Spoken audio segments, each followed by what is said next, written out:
Welcome back दोस्तों। आज कर रहे हैं हम बैक टू बैक दूसरी वीडियो रिकॉर्ड। पहली वीडियो मैंने रिकॉर्ड कर दी थी और वो अपलोड करती थी लास्ट टाइम में मैंने, और ये वीडियो मैंने साथ में ही रिकॉर्ड की है। प्रॉब्लम क्या है कि थोड़ा बिजी स्केड्यूल चल रहा है, तो जिसकी वजह से मुझे टाइम बिल्कुल नहीं मिल पा रहा।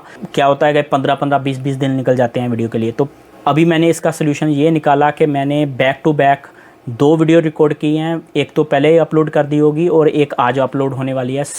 दोस्तों इस वीडियो में हम क्या करने वाले हैं, लेने वाले हैं थोड़े क्वेश्चन आंसर, और नेक्स्ट वीडियो में मैं अपनी जो पिछली वाली सीरीज़ है वीज़ा कैटेगरी वाली वो कंटिन्यू कर दूंगा।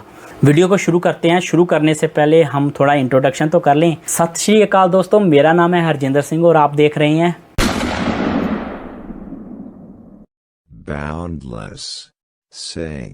इस वीडियो का सबसे पहला क्वेश्चन है मिस्टर गोस्ट राइडर के नाम से इनकी आईडी है। ये कहते हैं कि सर जी, एजेंसी ने मुझे इंडिया में कोई और जॉब प्रोफाइल बताई थी, पर जब मैं रोमानिया में आया तो वहाँ पर कोई और जॉब में प्रोफाइल में मुझे काम करने को मिल रहा है। तो इस सिचुएशन से वो कैसे बाहर निकल सकते हैं।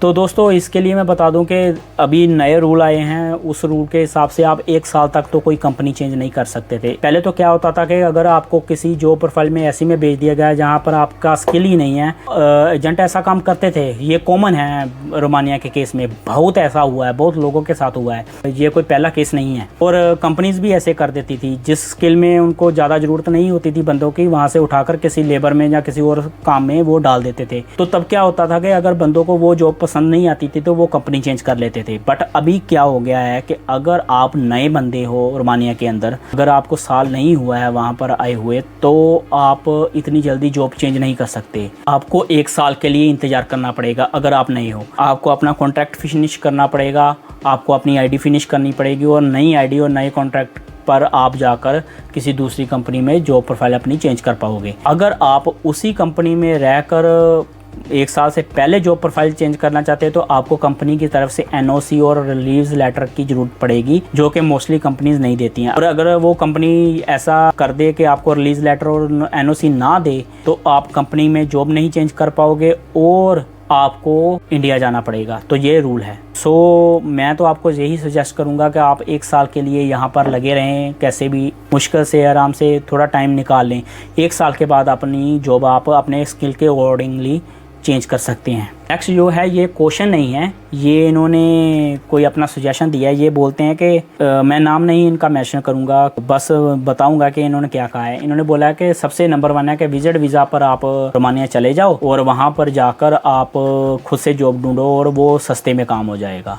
हाँ जी दोस्तों, बहुत बढ़िया चीज़ है ये। विजिट वीज़ा पर आप रोमानिया जाओगे तो बहुत कम खर्चे में काम हो जाएगा और वहाँ पर जाकर अपनी जॉब प्रोफाइल के अकॉर्डिंगली आप जॉब ढूंढ सकते हैं। बट इसके पीछे हिडन चीज़ें भी हैं, उसके बारे में मैं आज बताऊंगा आपको। दोस्तों विजिट वीज़ा पर अगर आप जाना चाहते हैं तो मैंने लास्ट वीडियो में आपको बता रखा है कि विजिट वीज़ा का क्या सिस्टम है, आप कैसे अप्लाई कर सकते हैं। बट अगर इसके नुकसान और फ़ायदे देखना चाहते हैं तो मैं आपको बताता हूँ। विजिट वीज़ा जो है उस पर आपको वर्क करने की, काम करने की परमिशन नहीं होती, तो आप किसी भी तरीके से वहाँ पर जाकर लीगली काम तो नहीं कर सकते। अगर आप विजिट वीज़ा पर जाकर वहाँ पर जॉब ढूंढना चाहते हैं तो आपको मैं बता दूँ, खर्चे के हिसाब से जाएँ तो 1 लाख तो आपका यहाँ पर लग जाएगा विजिट वीज़ा लेने में और टिकट वगैरह कराने में, अगर बहुत सस्ते में भी आपको मिल गया काम तो। और उसके बाद आपको इंश्योरेंस वगैरह भी करवाना पड़ेगा, 30,000 की वैल्यू वाला सारा कुछ करवाना पड़ेगा। और उसके बाद आपको वहाँ पर जाकर अकोमोडेशन लेनी पड़ेगी, खाने के खर्चे खुद से करने पड़ेंगे अपनी पॉकेट से। लीगली तो आप काम नहीं कर सकते। लीगली काम करोगे हो सकता है आपको आपकी कंपनी का मालिक पैसे तक भी ना दे और आप उस पर कोई लीगल एक्शन भी नहीं ले सकते, क्योंकि आप विजिट वीज़ा पर हो, आपको काम करने की तो परमिशन है नहीं। अगर आपने कोई लीगल एक्शन लेने की कोशिश की तो आप पर ही वो एक्शन हो जाएगा। आप 3-4 महीने जब तक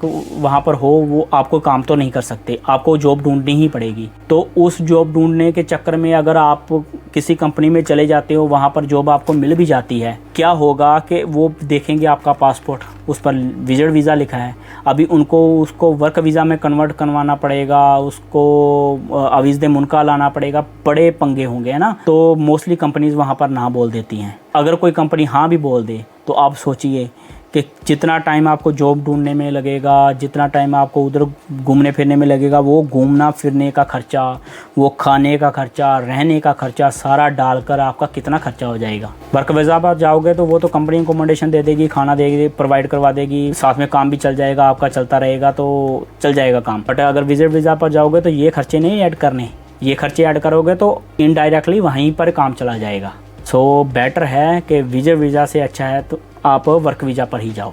नेक्स्ट क्वेश्चन है जमुना थापा जी की तरफ से। ये कहती हैं कि ये रोमानिया में आई हैं और इनका जो वीज़ा है वो सीजनल वीज़ा कुछ कर इनका लगवा दिया है और 4 महीने के लिए इनकी आईडी जो है वैलिड है और उसके बाद आईडी जो है ख़त्म हो जाएगी। तो ये क्या करें इस केस में? अगर आप किसी ऐसी सिचुएशन में फंसे हो कि अगर आपकी आईडी जो है 4 महीने के लिए ही वैलिड है तो आप पर जो 1 साल वाला जो रूल है ना वो अप्लाई नहीं होता, क्योंकि आपका तो वीज़ा ही 4 महीने का है ना। तो आप 4 महीने के बाद अपनी आईडी ख़त्म होने तक किसी और कंपनी में अप्लाई कर सकते हो, किसी और कंपनी में अपना पेपर वर्क शुरू करवा सकते हो और जब आपके 4 महीने ख़त्म हो जाएं तो आप उस कंपनी में शिफ्ट कर सकते हो। तो उस केस में आप पर 1 साल वाला केस नहीं अप्लाई होगा, रूल नहीं अप्लाई होगा, क्योंकि आपका कॉन्ट्रैक्ट ही 4 महीने का है। नेक्स्ट क्वेश्चन है मिस्टर दुबई वाले की तरफ से। इनकी आईडी है दुबई वाले के नाम से। ये पूछते हैं कि सर क्या इंटरव्यू के लिए दिल्ली जाना पड़ता है? अगर आपकी फ़ाइल दिल्ली से अप्लाई हुई है, मतलब कि वीज़ा के लिए आपने दिल्ली एम्बेसी से अप्लाई किया है, तो आपको जाना ही पड़ेगा दिल्ली में, क्योंकि वो इंटरव्यू के लिए बुलाएंगे। तो इंटरव्यू के लिए कहाँ बुलाएंगे? दिल्ली में बुलाएंगे। तो दिल्ली में एम्बेसी में बुलाएंगे तो आपको एम्बेसी जाकर ही तो फिजिकली इंटरव्यू देनी पड़ेगी। नेक्स्ट क्वेश्चन है हानिश कुमार जी का। ये कहते हैं कि सर क्या आप रोमानिया के लिए वीज़ा लगवाते हैं? नहीं दोस्तों, मैं कोई ट्रैवल एजेंट नहीं हूँ, मैं कोई वीज़ा का काम नहीं करता। मैं सिर्फ ऐसे है कि मेरा इमिग्रेशन के साथ अच्छे कॉन्टैक्ट हैं और मुझे इन्फॉर्मेशन टाइम टू टाइम मिलती रहती है। तो मैं जो प्रोज और कॉन्स हैं ना वो निकाल कर उस पर एक प्रॉपर एनालाइज कर आपको बताता रहता हूँ कि आपके लिए क्या फ़ायदेमंद रहेगा और क्या नुकसानदेह रहेगा। बात करते हैं अभी सबसे इम्पोर्टेंट क्वेश्चन की। ये क्वेश्चन है मिस्टर पवन थापा जी की तरफ से। ये मुझे बार बार इंस्टाग्राम पर अपने कमेंट्स और डीएम कर रहे थे कि जल्दी से जल्दी एक वीडियो बनाओ जिसमें ये इन्फॉर्मेशन दी गई हो कि जो इंटरनेशनल वर्कर्स यहाँ पर आते हैं वो मेडिकल वर्कर हों तो वो मेडिकल लाइन में जॉब कैसे ले सकते हैं। ये खुद नेपाल में जॉब करते थे मेडिकल लाइन में किसी हॉस्पिटल में, बट वहाँ पर सैलरी कम होने की वजह से इनको मतलब कि रोमानिया में जाना पड़ा किसी और काम में। तो अभी ये मेडिकल लाइन में जॉब के लिए जाना चाहते हैं। सबसे पहले तो आपने क्या करना है कि अपने डॉक्यूमेंट जो है अपनी कंट्री की मिनिस्ट्री ऑफ ओवरसीज से अपोस्टाइल करवाने हैं। जितनी भी आपकी डिग्रीज़ हैं, डिप्लोमाज हैं, वो आपने पोस्टाइल करवा कर आना है रोमानिया, जहाँ जिस भी शेंगन कंट्री में, जहाँ किसी यूरोपियन कंट्री में आप जाना चाहते हो वहाँ पर। मैं रोमानिया के बारे में बताता जाता हूँ, आप बाकी की यूरोपियन कंट्रीज़ का भी लगा लें क्योंकि सबका प्रोसेस सेम ही है। रोमानिया में आकर आपने वहाँ पर नोटरी में जाना है। नोटरी में जाकर वहाँ पर आपने डॉक्यूमेंट्स जो हैं ट्रांसलेट करवाने हैं रोमानियन भाषा में। जिस भी कंट्री में आप जा रहे हो उस भाषा में आपने ट्रांसलेट करवाने हैं।